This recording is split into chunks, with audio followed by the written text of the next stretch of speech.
On the Logitech G512 X, you're provided with 5 SAPP O-rings. These enable you to set 2 different actuation points in the same key. Here's how it works. First, add the SAPP O-ring to a keycap of your desire.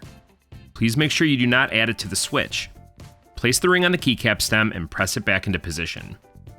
In G-Hub, open the Assignments page. Select the key in which the SAPP O-ring is added. Click on Remap Multi-Action.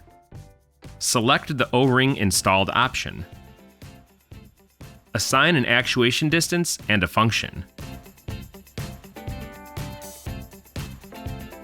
Now, when a keycap equipped with the ring is pressed, the added pressure will allow you to stop the key press at the first actuation point. To activate the second actuation point, you have to press harder. This allows users to perform multiple actions in a single key press. For example, at the first actuation point, you can assign your character to walk, and reaching the second actuation point can make the character run. With SAPP O-rings, you can customize your gaming experience to a level never seen before. For more information, visit our support site linked in the description.